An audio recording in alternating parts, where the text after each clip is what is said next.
Hi guys, this is another video of uh, improv explanation where I'll talk about a topic. The topic being today, the problem with looter shooters. Some thoughts on Division 2 and Borderlands 3. Um, yeah. So I guess I'll have like a few main topics and I'll just kind of drift off from that if the necessary topic comes up. So yeah. So Borderlands was the first to do it. Yeah, I mean Borderlands when it first came out, probably late 2000s, I think if I can recall. It was kind of like a first of its kind that was mainstream. Maybe other games did the same thing, but I don't really recall many other games. The games, the main genre that comes to mind when it comes to the main genre that comes to mind when it comes to, I guess, grinding, looting, and picking up gear comes from mainly, I guess, if I can recall back, I think there's World of Warcraft, which is the MMO genre, and then there's Diablo, which is a hack and slash. I think Diablo came before World of Warcraft, and then obviously Diablo 2 came as followed. I'm not sure where in the timeline specifically it came in, but they very much follow the same RPG mechanics of what is essentially what was implemented in, I guess, Borderlands, the first Borderlands. Now, I guess the problem I have with it in comparison to, like, Division 2 is that when you first play, they're very much two different games, if I could really iterate. Because Borderlands, when you first initially start, is, I think, opens up to like maybe a 4-player co-op. You can play solo, but it is initially a co-op kind of game, whereas like with Division, it kind of built on those mechanics, and I guess another game that did something similar to that would be, I guess, Destiny, and then Destiny 2. But the issue inherently is that it doesn't have like the same weightiness, or I guess realism, as like something like, say, Counter-Strike, where it just doesn't add up when you shoot a gun in the game. And I guess it's just getting over that hump of realizing that like a gun does not necessarily mean impact. It's very RPG mechanics and numbers based. So when you shoot someone in the head with like a sniper, and then maybe you're under level, it just doesn't register as a headshot, and it's like stuff like that that just kind of takes you out of the game of like realism, and very much feels like a gamified version or gamey feel towards it. And I guess that's my issue with it in general. And something like Borderlands, it's with Borderlands doing it first and then implementing it later on in the game. The draw card about Borderlands is that it's a different world, it's wacky, it's cell shaded, it's very much a game about trying to, I guess, pick up more crazier and more different combination weapons. Whereas with Division, it's tough to say because it's kind of implemented the same concept but with realistic weapons. And, you know, each weapons have their own reasons, like snipers, long range, assault rifles. medium to long range, SMGs close range, and then shotguns extremely close range. But the issue is that the variety of these weapons, I mean, although it makes sense range wise and their benefits of what they use in different combat situations, is that it can get very stale pretty fast in terms of like weapon combinations, compared to like Borderlands with its different mechanical differences, electricity, fire, and stuff like that. I mean, maybe it's not like such a big difference later on, but it's yeah. I guess I'm not trying to say that like Borderlands did it first well, is that the issue is that weapons don't have that impact as they should have, if that makes sense. It only does that if you level up and grind in the game, which, you would think like something like, say, a battle royale where you just get a weapon and you just shoot him and it's like, oh, that should like take him out kind of thing. But I mean, each game has its own feel towards it. Overwatch is different to Counter-Strike. Counter-Strike is different to Siege. Siege is different to Borderlands, and Borderlands is different to Division 2. They're all differently mechanically different, and getting used to, I guess, each one is, I guess, inherent in playing the game, I guess. So I think I rambled on enough about that, but yeah. Anyway, next topic. Nothing wrong with the First Division. Well, yeah, exactly in the title. The problem is that with Division 2, it's like a location change. Maybe they implemented new mechanics into the game. It's hard to really say because you gotta go and dive a little bit deeper, which I may do a video about, but it doesn't really seem like something on the surface. And with the implementation of Division 2 with the release, I don't know, it didn't really seem like a major draw card. I mean, it is made by a AAA developer, but Division 1 has a lot of updates that were perfectly fine and even made the game better. And then obviously that shifted from Division 1 to Division 2, and losing everything in progress from Division 1. I mean, the only game I can think of that did the same thing was maybe Destiny, which was originally on console exclusive and then obviously went to PC and all the other consoles. But the issue is that with the Division, it had like a lot of good quality of life updates, and it was at a good state finally at some point, and then they made Division 2, and then the problem with doing that is that it splits the community, because although they're different locations, Division 2 is the newer game, and so therefore it's the game that everyone will gravitate to.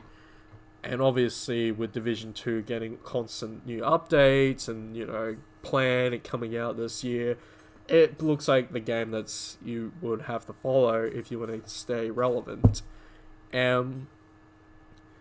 The problem with looter shooters is that it's not like the League of Legends or World of Warcraft model where they just make one game and then you stick towards it and then they just keep building on top of that engine. I mean, there's issues with that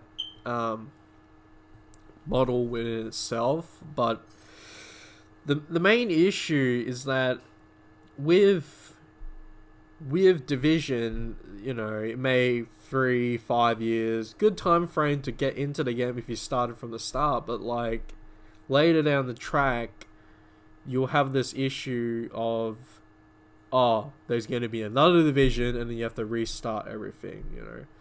I very much like going back into League of Legends and playing old characters and revisiting old stuff and just having this seamless, streamlined uh, service where, you know, you can look back and just be like, oh, that's where I was then. Whereas, like, Division, it's hard to say where Division's really gonna go. I mean, yeah, there is, like, reasons to get better loot, and better loot means better combat situations in PvP and PvE, but it's tough, commitment-wise, time-wise, which brings me to the next point with that, but I just want to finish with the implementation of Division 1, is that I guess one draw point that I could think of that was part of Division 1 was the kind of Battle Royale element, or whatever it was. I think it was like the first game to do AAA style Battle Royale, but it was in a game mode within a game mode, so it was very hard to understand what was going on. They didn't really market it very well, so it didn't really go anywhere, but it was a very interesting mechanic concept within that game. I don't know if they put it into Division 2, but it'd be nice if they did, but it's a bit tough considering the competition out there like Apex and Fortnite and PUBG. So, yeah. Anyway. The grind is the end game is excuse my spelling and grammar. The end game grind is a long process without necessarily skipping such content. Now, I don't really believe in the pay-to-win model kind of thing, but I do like to say, like, the idea of pay-to-save-time model. Yeah. Not in the sense of Clash Royale or that shit, but more in terms of like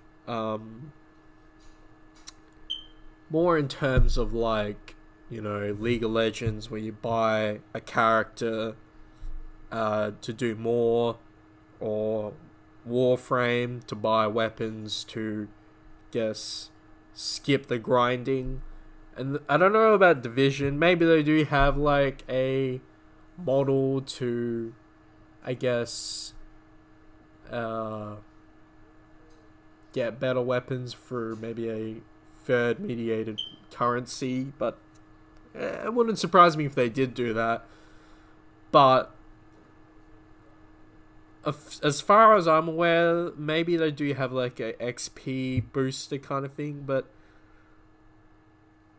the problem I have with something like, say, League of Legends, legally speaking, you're not allowed to buy level 30 accounts or sell accounts, but the grind to get from level 1 to 30 is such a long process. And imagine in something like League, which is purely competitive multiplayer, something like Division that's very much PvE focused initially before getting into PvP. It has an issue of pretty much going nowhere until we get to the late game. It really irks me where you don't really get challenged maybe from like a ranked perspective or a PvP perspective until you get to max level, and then you get the relevant gear to be staying relevant. But before you get there, you gotta grind to get to that point. It's like, they say that process from level 1 to 30, or whatever level it is in Division, is very much a situation of like, this is practice to get you used to the mechanics. And fair enough, but I just think it's too long, you know what I mean? Like, for me personally, a game should be able to get its implemented hooks and what it needs to say within at least an hour, right? And something like Division taking maybe 10 to 60 hours before really anything really starts to ramp up till you get to late game content. It's like, oh, just wait it out, just grind it out, be patient. But I don't know, it's quite grindy, not to mention that it's not a free-to-play game, it's a pay-to-get-into game. So, it's tough. I mean, if you weren't already a fan of Division 2, with maybe Division 1, then you may not even really consider this game from any standpoint. Now, I guess before I get off complete topic, I do have to mention Borderlands 3. Because the majority of this video has been talking about Division 2 and just, slamming it. Yeah. It's with Borderlands 3. Now, I haven't really seen video content of what's going to happen new-wise. I mean, there are videos about it, but in terms of Borderlands 3, I don't really see much difference from Borderlands 3 to Borderlands 2 and 1. I mean, they may... It's weird because they say these features of a game, they don't necessarily make it like why we play it, like that Simon Sinek book. It's kind of like they saying like, oh, there's more sounds in this game, there are more guns in this game, maybe it's more graphically implemented, but like, why do we play something like that? And with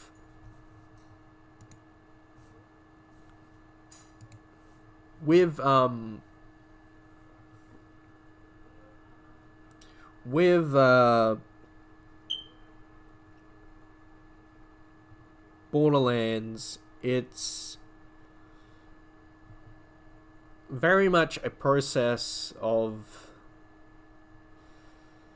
doing what they did well in Borderlands 1 and 2 was the wacky weapons and very much RPG mechanic abilities with different differentiated characters for replay value. It and co-opness towards it, very much akin to Left 4 Dead. It